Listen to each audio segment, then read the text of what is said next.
Hello, welcome.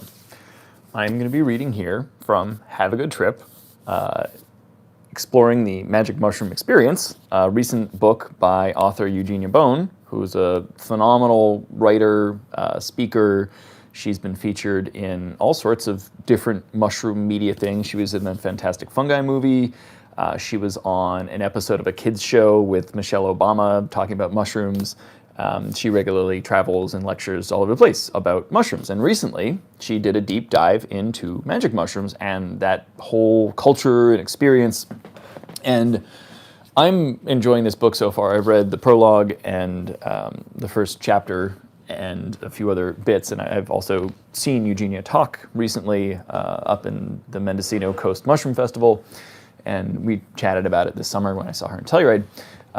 But a lot of her book is taking kind of a critical look at magic mushrooms and the way they're perceived in society, because there is this over-representation of positive experiences that people have with magic mushrooms. Because for the most part, they're great and they're very safe.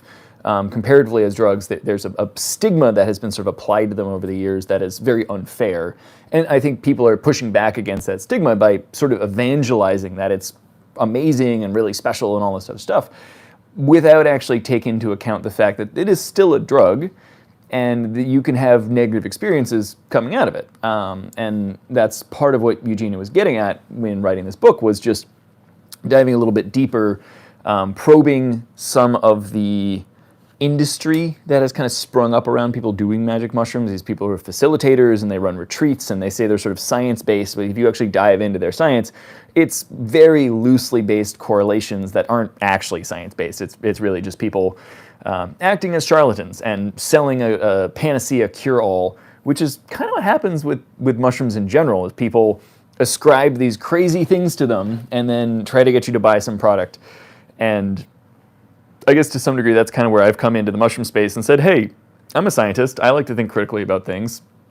And I find it really upsetting when I see people making these absolutely crazy, exaggerated claims and kind of giving all of mushrooms a bad name because what they're saying is certifiably untrue, or maybe certifiably not true or true. It's like in this gray area of truth where we don't really have enough data to talk about it. And so that's part of what this book is trying to address. So I'm going to read here from the next chapter. It's actually chapter 2. I got to change the name to live, but Brains on Mushrooms is the name of this chapter. I'm not going to read this whole book, but I figured reading the first couple chapters would be interesting for people who wouldn't have read the book anyhow, because maybe they'll go out and get it. I encourage you to go buy this book and give it a read. And even for people who would buy the book and read it, this is hopefully interesting to hear me talk about it, read about it in real time, and then also have some discussions as we go along, because I'm not just straight reading it, I'm also offering kind of my commentary, in real time with her writing. So, okay, so this is chapter 2 of Have a Good Trip by Eugenia Bone, Brains on Mushrooms. I have a history of ruminative thought patterns, especially at night. I do too. It's when you overthink shit and you can never get to sleep. That's me every night. When it comes to reliving my public screw-ups, my memory is decades long. Rather than sleep, I tended to list them, like counting sheep, except that instead of inducing sleep, it prevented it. So I identify very much with this experience. Do you lay awake late at night thinking of all the dumb crap you've ever done? Yeah, me too. We all do. Well, some of us do. Some people don't take accountability for their actions and never feel bad about what they do. And apparently that's the way to get elected to the White House, so. All right. Ruminative ruts like mine may be alleviated by psilocybin. And I think the handful of trips I took over the course of a year may have helped me. I'm not staying up all night anymore, berating myself over flubs from long ago. But how did that happen? How does psilocybin, once converted to psilocin, alter our thought patterns? How does it help people suffering from a range of disorders like OCD and PTSD? Why do we experience time warps while tripping? Yes, I have a lot of questions. Again, I'm reading in Eugenia's voice here, so these are her words from the page of the book, Have a Good Trip.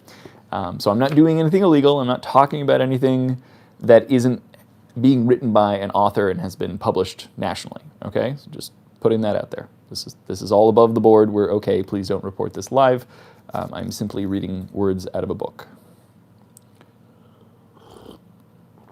And just a note on the legality of magic mushrooms is they are federally illegal. They're a Schedule I substance, so you cannot grow them, you cannot sell them, you cannot distribute them, you cannot give them away. Any form of possession is very illegal. If you look on Wikipedia, there's an updated list of a certain number of selected municipalities within the United States that have decriminalized them. And Colorado has decriminalized them statewide, except that is now being repealed to some degree. And within that, there are other places like the Bay Area, basically everywhere I've lived in my life. I'm from Cambridge, Massachusetts. They decriminalized it. I lived in Santa Cruz. They decriminalized it. I live in the Bay Area now, so it's been decriminalized in a lot of these different places. But there are only very select small places in the United States, and otherwise, magic mushrooms are federally illegal and will get you put in prison. So don't talk about them openly. Don't advertise where you can sell and buy them. Don't talk about cultivation publicly. This is a kind of a weird prohibition space where we can talk about people using them for mental health and the potential of that without ever actually acknowledging how to grow them or how to do them. And it's not that that information is not readily accessible to you through like a Google search, but don't ask me because I can't talk about it, not on this platform. And Oregon is another state where they have created a legal framework for people to go and have psychedelic experiences with like a guide and facilitator, but it can cost thousands of dollars, and that prices out most people who might want access to this kind of medicine. So there's a lot of social equity and justice issues within access to these kinds of substances, which is very much not fair. And the ban... Okay, well, that's great. I was streaming on TikTok, and apparently that got restricted. So whoever reported me on TikTok, I'm also streaming on YouTube, so I'm going to keep talking to you guys. Whatever. I should just stop streaming on TikTok completely. It's a joke. It's completely useless. TikTok, you're the worst. Sorry. YouTube, we're on it now. Okay, I'm going to keep reading. If only there were definitive answers, because Eugenia was saying she has a lot of questions, right? Despite our expectations, science is not about the truth so much as about searching for the truth. And that's a good point that she makes too. Science is not about empirical answers. It's simply about searching for answers, creating hypotheses, and then getting data. You can never like disprove or you can never prove a hypothesis. You can only disprove it. So that's kind of what she's saying. It's all about like the search for answers rather than actually finding answers, which is difficult for a lot of people to conceptualize because people like answers. But the truth is there's a lot more nuance and complexity in life, which is just the way that life goes. Today's proposed explanation for how psilocybin works in the brain can change tomorrow as new research emerges. I like to think of science as a verb. It's inquiry, always ongoing. That's frustrating for someone who likes a pat answer. This is what I was talking about. But once I embraced the fluidity of scientific investigation, I was better able to read the current research without frustration. I did have to learn some basic biology, which I'll share with you, like how electrical stimuli move along different regions of the brain, but it turned out to be worthwhile because, well, learning always is. With that in mind, let's break down the anatomy of a trip as it is understood today, from the action of the molecule in your brain to the effects it causes to the therapeutic benefits it may occasion. Again, I am reading out of a book. It's called Have a Good Trip by Eugenia Bone. I'm not saying or doing anything illegal, and despite the fact that my life has already been restricted, I'm literally just reading from a book. And I was discussing the legality of psilocybin mushrooms, which you can look up on Wikipedia. Again, I'm not doing anything wrong. But this is what happens. I don't talk about this subject usually because I get banned, I get reported, I'm threatened to lose my account, all sorts of stuff. But again, I think it's really important to read from the book and address it and try to teach people about it as much as these platforms try to silence me. So I'm just going to keep going. I've already described what happens immediately after you swallow the mushrooms. The masticated bits encounter the stew of acid in your guts that metabolize the psilocybin into psilocin, and psilocin travels to your bloodstream, to your brain, where it interacts with your neurons. Let's get a bit more granular. Neurons are nerve cells, the fundamental unit of our brains and nervous system. Neurons use electrical and chemical signals to relay information between different areas of the brain and between the brain and body. The basic neuron is shaped like a many-armed starfish with one especially long arm. It's the sort of axon is what it's called. There's little dendrites and then one long axon is the composition of a neuron. Here we go, okay. The shorter arms are called dendrites, and they receive messages to the cell. The long arm is called the axon, and it transmit messages from the cell. So dendrites, axon. Neurons are not physically connected. There's a microscopic gap called the synaptic cleft between the message sender, the axon, and the message receiver, the dendrite. Like little mailmen, the neurotransmitters carry the messages across the gap between cells. Neurotransmitters are made in the cell and captured in sac-like structures called vesicles, little bubbles that merge in and out of membranes, basically. When an electrical signal travels down the axon and reaches the axon's terminal, it triggers the vesicles to fuse with the cell wall and then discharge its payload of neurotransmitters into the synaptic cleft. The neurotransmitters flood the cleft, dock into receptors on the receiving cell's dendrite, and establish the electrical signal so that it may continue along its path. The juncture where the brain cells interact and information is passed is called a synapse. It's where one neuron hands the baton to the next, like a relay race. So, it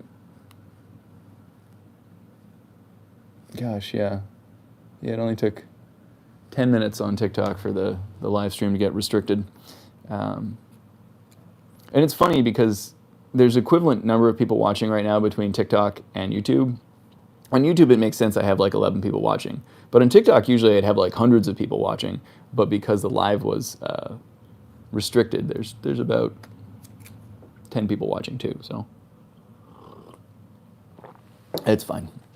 People will watch this later and probably be annoyed that I'm talking about this. So I'm just going to keep reading. Neurotransmission is not an unbroken chain of signaling, however. It's not like once a pathway from neuron to neuron gets started, it's off to the races. Synapses can make the cell more active or less active. For example, at a synapse, the electrical signal is stopped and assessed. It may get a green light to continue to the next neuron or a red light to stop. The assessment happens at every cell along the way. It's one of the factors that make brain communication so complex. Brains are very complex.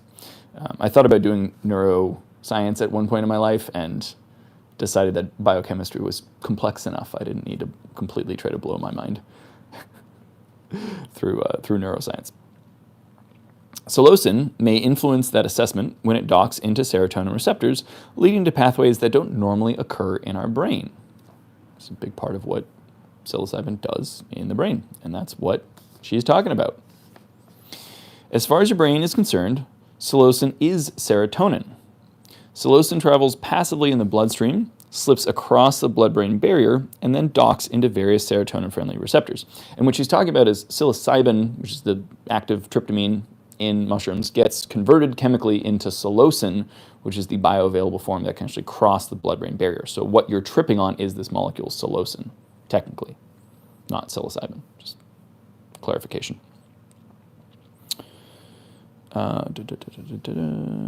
As far as your brain, I said that, slips across the blood-brain barrier. Serotonin is a neurotransmitter that is made by only about 1 million of the 80 billion neurons in the brain, but those 1 million cells send serotonin all over the brain and modulate a lot of behavior. Pointed out by the neurologist Jonathan Rosenthal. Over the years, he's kindly explained and re-explained brain basics to me. Though serotonin has a range of functions, regulating things from mood to the movement of waste through your body, the serotonin pathways that are most affected by psilocin are governed by particular receptors. Our neural cells have numerous receptors, but psilocin is thought to interact primarily with two serotonin receptor types, the 5-HT1A and 5-HT2A, both expressed in the prefrontal cortex of the brain. Two giants in psychedelic science, Robin Carhart Harris and David Nutt, propose that the 5-HT1A signal pathway promotes passive coping. It keeps us mellow and able to manage stress, while the 5-HT2A signaling pathway, which psilocin has a particular affinity for, is responsible for the psychedelic effects. This receptor's signal pathway is characterized by cognitive flexibility and neuroplasticity, the ability to learn or unlearn, spirituality, and empathy. Sounds a lot like a trip. That doesn't mean psilocin doesn't act on other receptors, though it does. Psilocin has a low affinity for dopamine receptors, for example, which affect movement, emotions, and mesolimbic or reward system. But so far, the 5-HT2A serotonin receptor is the most studied in relation to the psychedelic effects. It's still to be determined how or if the interactions of psilocin with other receptors impact the psychedelic experience. The other psychoactive molecules in the mushroom may interact with serotonin receptors too. Baeocystin, for example, dephosphorylates in the body, like psilocybin, hypothetically becoming norpsilocin. Okay. Researchers have found norpsilocin does indeed interact with the 5-HT2A receptors, but it degrades faster than psilocin and maybe isn't that big a deal. Nonetheless, it may lend something to the effects of magic mushrooms. It's called the entourage effect. Different strains and species of mushrooms can have different compositions of these psychedelic tryptamines, basically. And so that's part of why different strains and different mushrooms function differently. The study of what psilocin does in the brain is constantly evolving. Just a few months after I finished this chapter, a paper was published in Science that suggests maybe psilocin doesn't act only on 5-HT2A receptors on the receiving cell membrane, but on the 5-HT2A receptors inside the cell as well. The same quality that allows psilocin to cross the blood-brain barrier, it's greasy, i.e. nonpolar, may be how it is able to slip into neural cells too. Serotonin may not be the natural ligand or partner for 5-H2A receptors inside the cell. But psilocin, once inside the cell, does seem to engage those receptors and stimulate neuronal growth. This potentially represents a new drug design for treatment of depression. Cool. So from studying the way that this molecule works, there might actually be a drug company that says, hey, we will take a similar looking molecule with similar properties and use it. And drug companies like that kind of thing because you can't patent psilocin. It's a natural product. It is produced naturally in nature. But you could make a synthetic version that functions similarly or has similar effects and patent that. And drug companies can make billions of dollars off a new depression med, even if it's literally just doing what psilocybin does. And that's what's kind of disingenuous about this whole thing is that drug companies have probably been lobbying against making these kinds of substances legal because they know that they will lose money because people won't need fancy, expensive antidepressant meds if they could literally just take mushrooms and feel better, So it's also part of why this live probably got restricted and banned because there is just this sort of societal thing that says we are not allowed to talk about this, and yet people talk about it all the time. And for some reason, whenever I talk about it, I get punished, chastised, banned. There's other creators who've made their entire platform about talking this kind of thing, and they seem fine. I don't know why me as a mushroom educator means I can't talk about this one particular aspect of mushrooms, especially because that's all that people ever ask me to talk about, and I usually say I can't talk about it. In fact, it was in the middle of my explanation about how I can't talk about it because it's not legal that the live got restricted on TikTok. So, I don't know. Okay.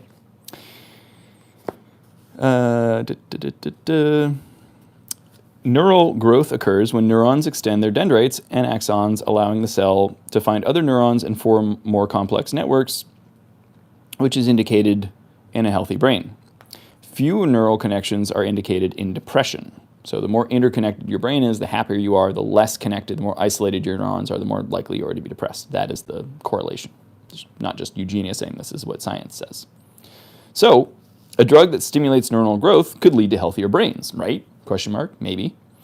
Medications that address serotonin receptors on the outside of cells, like SSRIs, which are these, she's going to talk about it.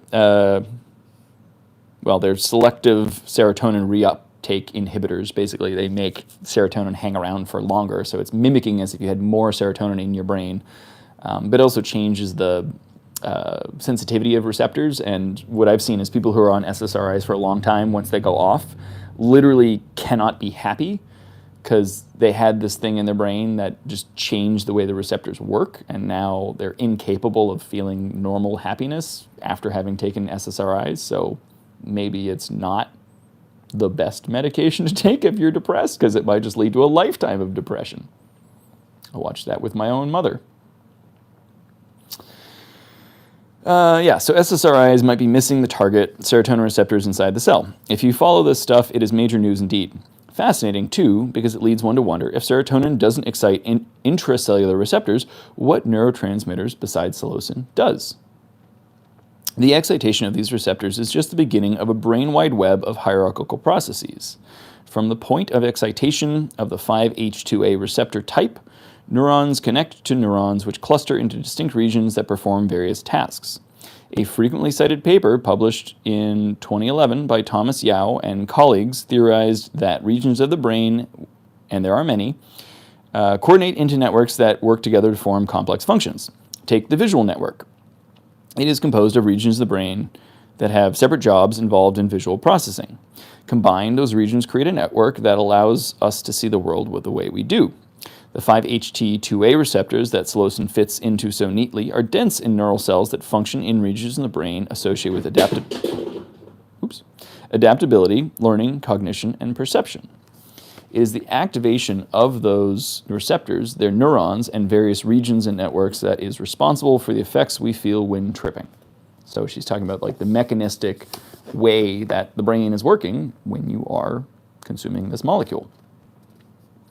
Identifying the regions of the brain that are excited by psilocin is an ongoing effort. The Center for Psychedelic Research at Imperial College London has produced several proposals regarding which regions of the brain are lit or unlit by psilocybin, using functional magnetic resource imaging technology. fMRI measures oxygenated blood flow in the brain. It's an indirect measure of brain activity in particular regions and networks. The scientists take pictures of the brain on psilocin and off, so on and off, and compare them. Interpret the images much as a radiologist interprets an MRI of your blown-out knee. These studies have shown that certain regions of the brain experience a reduction in activity, while other regions of the brain experience an increase. Some regions that normally communicate with each other decline in communication, and others that don't normally communicate at all start communicating. So, alters brain activity. Psilocin seems to be responsible for those changes, and all that activity can cross both lobes of the brain, leading to novel global integrations of mental processing. So basically, it's the long and short of this, and I think where she's going is that the action of psilocin in the brain tends to limit or tamp down on the amount of activity in what's called the default mode network. So your frontal cortex, another part of your brain, is kind of where like this is the seat of consciousness, and most of your brain activity occurs, the bouncing forth of when you have thoughts and emotions. And basically these two regions of the brain communicating, the default mode network.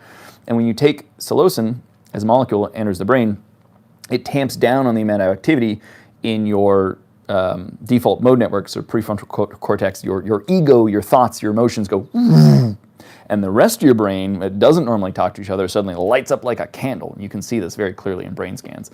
And there's a lot of interconnected crosstalk that is not normally happening in your brain. And so that's what she was talking. Mechanistically, these cells are growing differently and connecting with each other differently as a result of exposure to this molecule.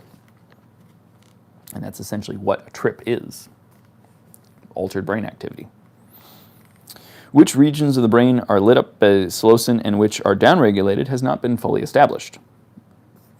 One consistently implicated area of the brain under the influence of psilocin, however, is called the so-called default mode network, DMN.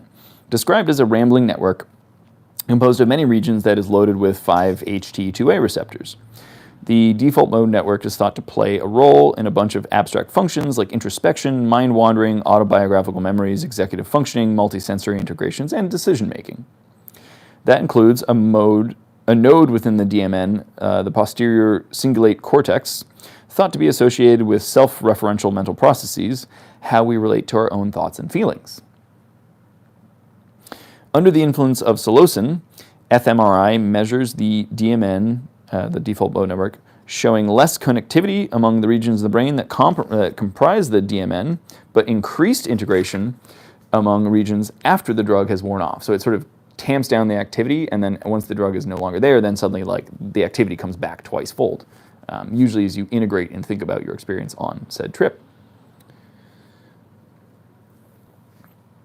Some folks have reported a reduction in their depression symptoms, and researchers think that this might be due to the post-trip integration of neural pathways within the DMN.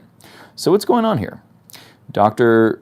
Carhart Harris has described the brain as a snow globe. The trip shakes up the snow, creating a sort of chaos, but when the snow settles, it lands differently, settling into new patterns. I like that.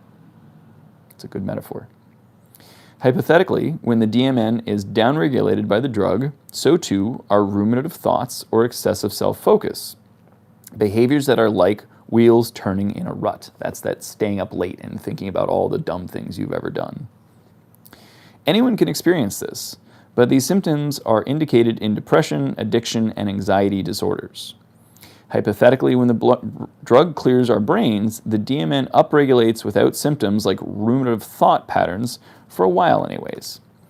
When you hear folks say psilocybin rewires the brain, or that it rebalances or resets the brain, they were talking about this refreshed integration of brain regions within the DMN. If you prefer the computer metaphor, it's like a reboot, which clears the cache and allows the program to run smoother upon restart. I often think about it as like your brain is kind of like a whiteboard that people have just been like drawing on, and there's like, you know, all the previous drawings on the whiteboard that have been like smeared, and a trip can be a lot like coming along to that whiteboard with a nice clean towel and some alcohol wipes and just wiping the whole thing clean. And then when you go back to drawing on the board, you can actually see clearly. So that's how I think about it, or chalkboard, some version of that. You know, you're shaking things up, rebooting, clearing it off. Okay. Increased connectivity between some networks, other than the DMN, may happen as well, like the networks involved in sight and sound functions. But maybe the opposite is true, and basic sensory networks become less active, and specific areas of high-level networks like the DNM become more active. Depending on the study methods used, there are findings that support both observations. The bottom line is, since serotonin receptors are so widely distributed among different brain regions, the amount of cerebral real estate and the functions it represents can be affected by psilocin one way or another, and that's huge. That summarizes the basic neuroscience as it is understood today. So far, there is no definitive answer about what is going on in the brain on psilocin. Someday, however, scientists may be able to point to specific activation or deactivation of a particular region of the brain, or specific connections made or unmade between regions to determine which are responsible for the specific effects we feel while tripping. So there's her summary of that whole thing. I'm going to just check this. That is the science of it, and honestly, I'd love to read the rest of this chapter to you guys, but it's about the psilocybin experience and like the mechanisms of actually tripping, the onset, the peak, synesthesia, time warps. There's a lot of stuff here I'd love to read you guys, but quite frankly, I think I'll just get banned because I have a feeling the algorithm will like pick up the words in those sections and make it impossible for me to actually educate you guys anymore. Like I said, I've already been restricted and probably will get banned on TikTok because of this live. So I'm on YouTube. Hopefully you can see me there. It's really frustrating to try to educate in this space because, again, I don't know why some people seem to get away with it, not face any consequences, but as soon as I recognize, and literally I'm just reading the words from a book, but apparently that's not okay. So I'm going to sign off now, but I'll see you guys soon. I may come on, read some more from this book, and if you are interested in learning more, go check out Have a Good Trip by Eugenia Bone. It's really interesting. Great breakdown of the science. Okay, bye YouTube.